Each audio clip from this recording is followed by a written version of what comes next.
Hey everyone, welcome to the Keyframe. My name is Moore, here from the Bloop Animation channel, bringing you the latest news from the world of animation and visual effects. Coming up next, Pixar's The Good Dinosaur is being dismantled and reassembled, Rick and Morty's co-creator severely dislikes unions, Canada keeps on growing, and Danger Mouse reboot is getting a new lead voice.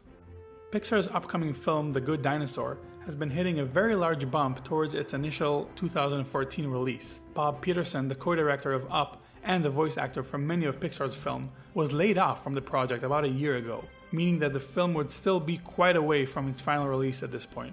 Reasons for Bob Peterson leaving the project are uncertain, but Pixar claims it was due to severe problems with the story, which left them with the choice of removing the director and replacing everything he had contributed to the project. Peter's son, who previously directed the Pixar short Partly Cloudy, is to replace Bob Peterson, and the project is going to be shifted towards Pixar's Brain Trust, a mastermind group consisting of all of Pixar's greatest directors such as John Lasseter, Andrew Stanton, and Pete Docter, in which they try solving story problems in their movies. John Lithgow is confirmed to still be in the cast, but it is still under question whether or not Bill Hader, Judy Greer, Neil Patrick Harris, and Lucas Neff has survived the change in the storyline.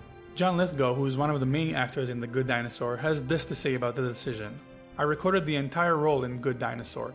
They have now dismantled it and completely reimagined it, and it is a fantastic new story.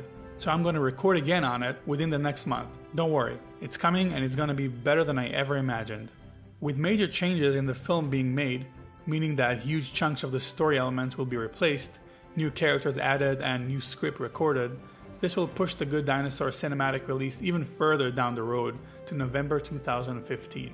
Adding to this is that Pixar reportedly had to lay off 5% of its staff due to these delays, meaning that 60 employees at Pixar California studio are going to lose their jobs. Hopefully Pixar won't hit any more bumps down the road of this prehistoric tale, but with great changes being made by the 2015 release, it could very well be seeing more troubles ahead.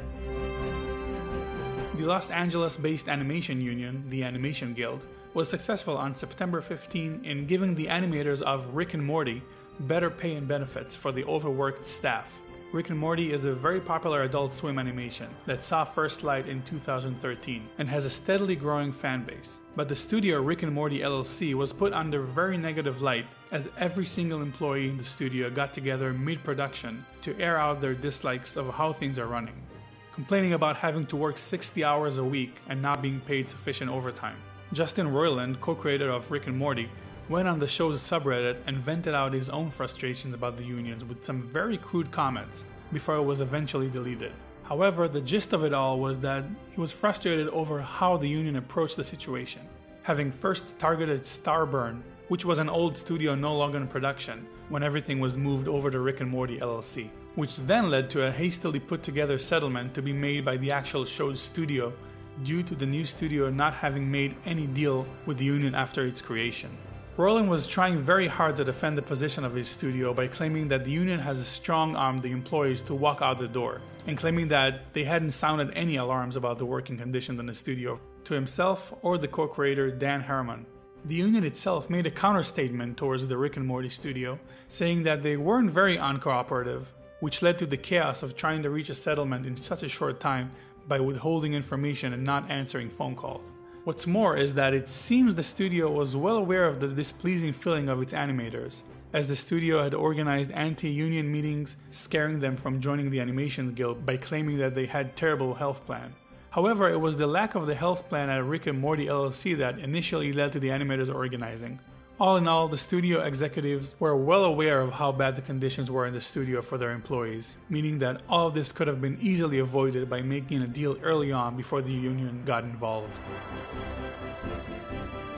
Canada is currently making big strides in the animation and visual effects industry, as they are continuously growing thanks to experienced veterans, generous tax cuts, sturdy infrastructure, and a very deep pool of national and international talents. Added to that, Canada has a strong tradition in animation with many Oscar-winning short films and a very long list of children's animation. Another aspect that is definitely helping out is the United States, who sees the Canadian industry as a very safe bet for productions, as the economic, educational, and technological infrastructure is very reliable, which led to a lot of production being sent over the border.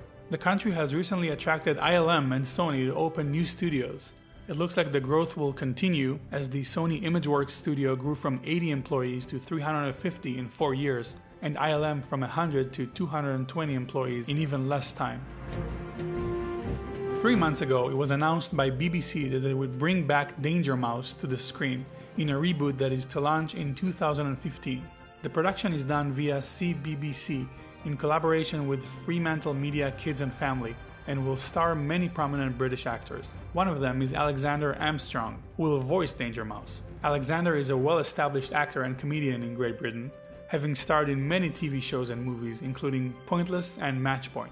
However, internationally, he might be better known as the alien supercomputer Mr. Smith from Doctor Who. The original show ran from 1982 until 1992. So it will be interesting to see if the new Danger Mouse will have the same lifespan or end up in the ditch like many other cartoon reboots. Alright guys, that's all for today. Thanks for watching The Keyframe. New episodes come out every Thursday bringing you the latest news from the world of animation and visual effects, so stay tuned next week. And don't forget to subscribe and visit our website bloopanimations.com.